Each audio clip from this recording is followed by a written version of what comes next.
ക്ലോക്കിൽ രാത്രി 11:47 മണി മുഴങ്ങുന്നു. അനന്യ തൻ്റെ അപ്പാർട്ട്മെൻറ്റിൻ്റെ സ്വീകരണ മുറിയിലെ സോഫയിലിരുന്ന് പകുതി മയക്കത്തിൽ ഒരു സിനിമ കാണുകയായിരുന്നു.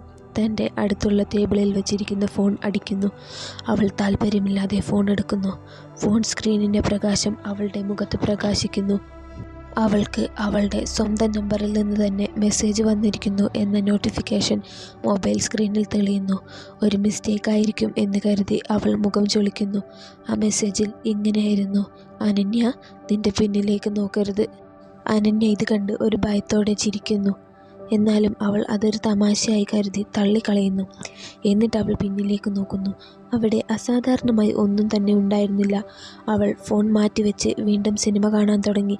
പെട്ടെന്ന് റൂമിനകത്ത് അസാധാരണമായ വിധം ഒരു തണുപ്പ് പടരാൻ തുടങ്ങി. ഫോണിൽ വീണ്ടും നോട്ടിഫിക്കേഷൻ വരുന്നു. അവൾ അതെടുത്ത് നോക്കുന്നു. ഞാൻ പറഞ്ഞു നോക്കരുതെന്ന് എന്നായിരുന്നു ആ മെസ്സേജ്. പെട്ടെന്ന് ലൈറ്റുകൾ മിന്നിമറയാൻ തുടങ്ങുന്നു. കറങ്ങിക്കൊണ്ടിരുന്ന ഫാൻ പെട്ടെന്ന് നിൽക്കുകയും ചെയ്യുന്നു. അനന്യ വേഗം ചാടി എഴുന്നേറ്റ് സ്വിച്ചുകൾ ചെക്ക് ചെയ്യുന്നു. അതിന് ഒരു കുഴപ്പവും ഉണ്ടായിരുന്നില്ല.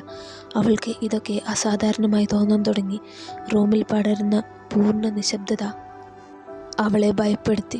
അവളുടെ ശ്വാസമെടുക്കുന്ന ശബ്ദം മാത്രം അവൾക്ക് കേൾക്കാൻ തുടങ്ങി. ലൈറ്റെല്ലാം ഓഫായി. അവളുടെ ഫോൺ പെട്ടെന്ന് നിലത്ത് വീഴുന്നു. എന്നാലും അവൾ വേഗത്തിൽ ഫോണെടുത്ത് ഫ്ലാഷ് ലൈറ്റ് ഓണാക്കുന്നു. മൊബൈൽ സ്ക്രീനിൽ അവളുടെ പിന്നിലായി ഒരു വിളറിയ മുഖം ഉള്ള രൂപം അവൾ കാണുന്നു. പെട്ടെന്ന് അവളുടെ ഫോൺ കയ്യിൽ നിന്ന് നിലത്ത് വീഴുന്നു. അതോടെ അവളുടെ ഫോണിൻ്റെ ഫ്ലാഷ് ലൈറ്റ് ഓഫാവുന്നു.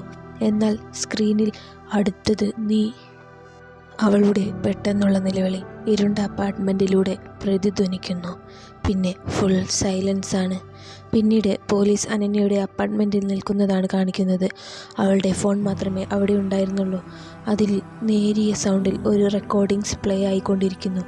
അവൾ കണ്ണാടിക്കുള്ളിലാണ് എന്നായിരുന്നു അത്.